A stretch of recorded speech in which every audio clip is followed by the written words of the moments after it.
O livro Feitas para Durar nos introduz o conceito de empresas visionárias. As empresas visionárias são empresas de destaque, muitas vezes com mais de um século de existência. A pergunta fundamental que os autores do livro tentam responder é: como surgem essas empresas visionárias e por que elas duram tanto tempo? Algumas durando décadas ou até mesmo séculos. O que diferencia as boas empresas das melhores empresas? É justamente isso que o livro nos apresenta, características marcantes que tornam as empresas visionárias. Jim Collins e Jerry Porras conduziram um estudo para responder essas perguntas.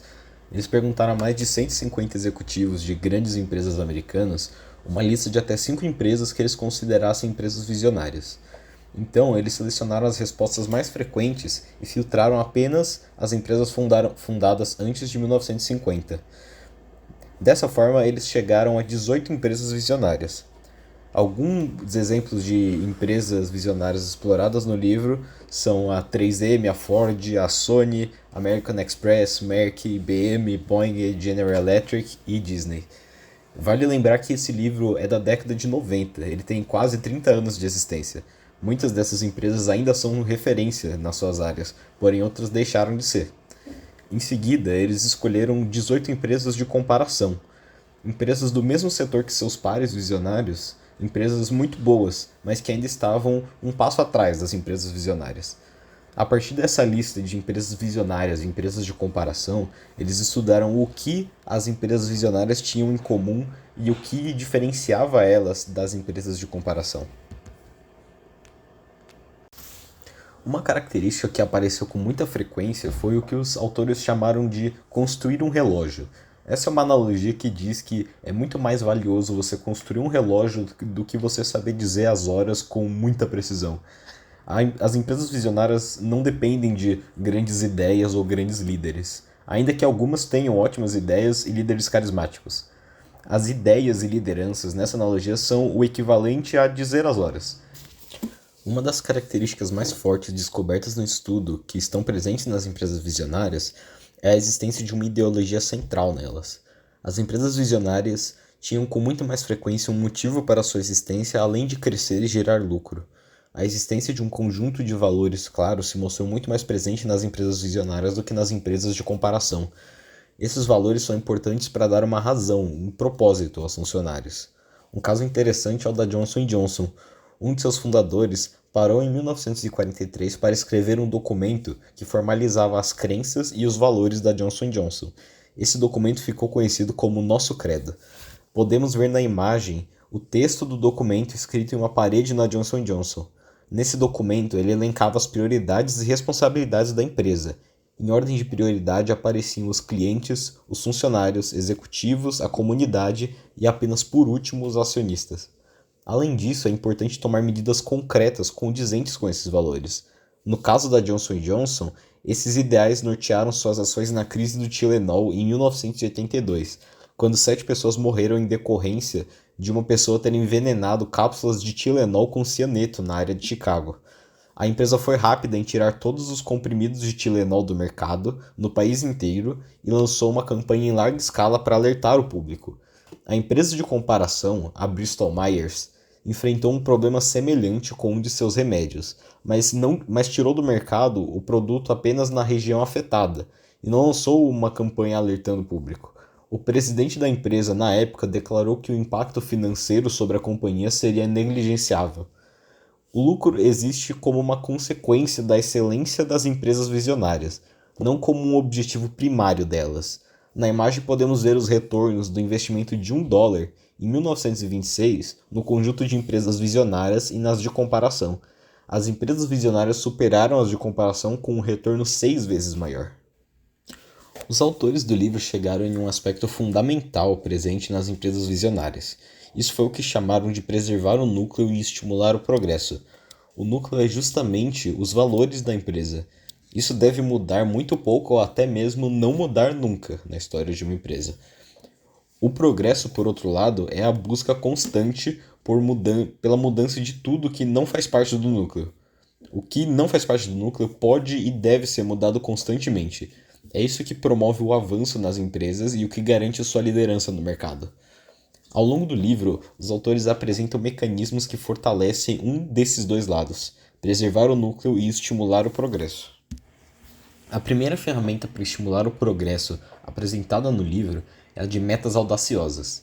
Essas metas audaciosas são objetivos de longo prazo na empresa. Elas devem ser objetivos claros e inspiradores, algo que mova as pessoas. O que torna uma meta audaciosa é justamente a sua dificuldade. Não são todas as empresas que conseguem alcançar essas metas, ou mesmo poucas que tentam atingi-las. Uma das metas audaciosas da Ford no começo do século XX era a de democratizar o automóvel, que até então era algo que poucas pessoas tinham acesso. A Ford conquistou isso através do Model T. Temos ainda a Boeing, que tinha a meta de concretizar o 747, o maior avião até então. O projeto tinha um custo muito alto, e caso fracassasse poderia colocar a Boeing em uma situação muito difícil. Mas a empresa cumpriu esse objetivo ousado e lançou o Boeing 747. Bom, falando de cultura, as empresas visionárias não somente existem para maximizar seus lucros. Elas se preocupam primeiro com seus valores fundamentais. São guiadas por uma ideologia fundamental, um conjunto de valores centrais.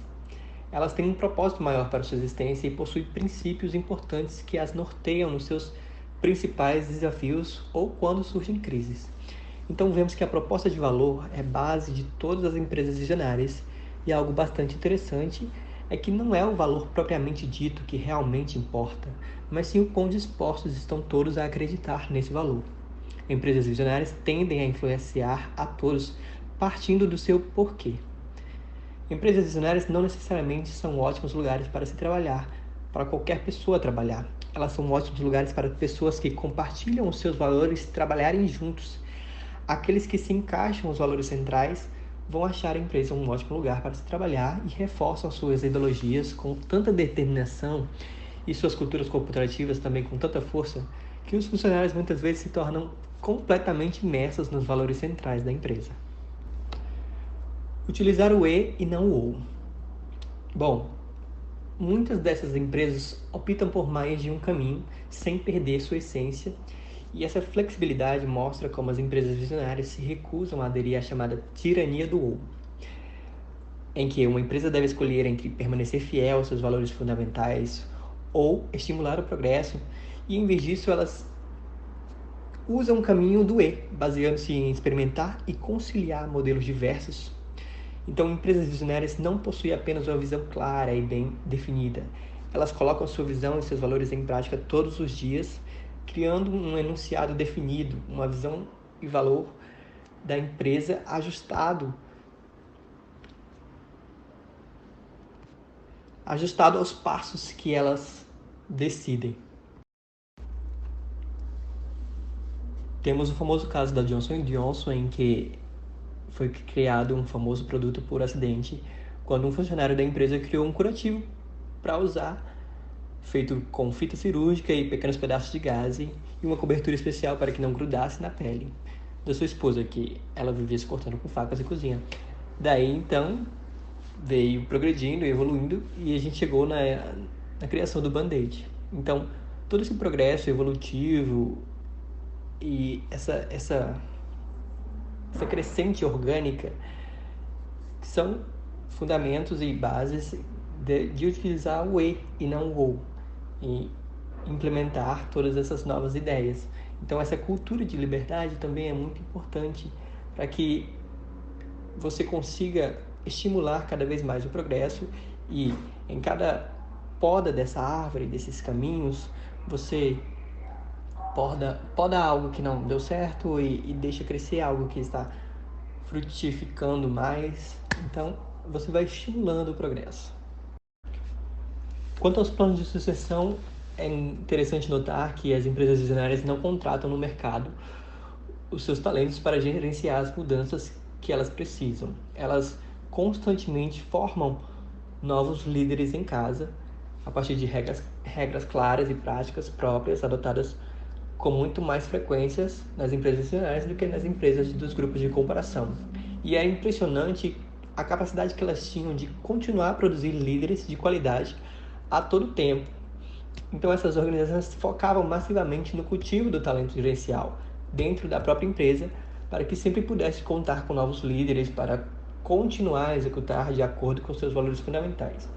As empresas visionárias também investiam sempre planos claros de sucessão para garantir a continuidade da liderança, mesmo caso algo inesperado acontecesse.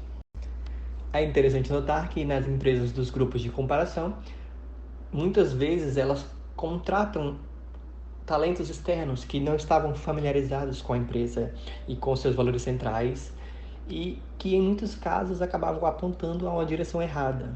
Os seus talentos externos se envolviam muito pouco com os planejamentos de sucessão, o que deixava buracos na liderança quando saíam, gerando crises. É interessante notar que as empresas visionárias elas têm esse aspecto que nunca é suficiente. O que eu quero dizer com isso? É que empresas visionárias não focam em vencer a competição ou a concorrência. Elas prezam pelo foco na melhoria contínua delas mesmas e percebemos que as empresas mais bem-sucedidas nunca têm seu foco voltado para a competição ou para ganhar mais penetração de mercado. Elas se esforçam para se comparar consigo mesmo e serem melhores do que eram no passado, implementando processos que incentivavam a melhoria contínua. Percebemos que já em 1850 a P&G já usava o conceito de melhoria contínua e a 3M incorporou também em 1910. Então, as conclusões que a gente tira é que é um hábito institucionalizado de você melhorar a si mesmo, procurar os pontos de melhoria, não só pontos pontuais, mas sim buscar uma forma de crescer a longo prazo. Então, a ideia é não se deixar levar pelo mal da complacência que acaba abatendo muitas empresas bem-sucedidas. A ideia é sempre uma melhoria contínua e isso é pregado mais como um estilo de vida disciplinado, profundamente arraigado na organização. Muito obrigado. Esse é um trabalho realizado por Jean de Araújo e Matheus Machado.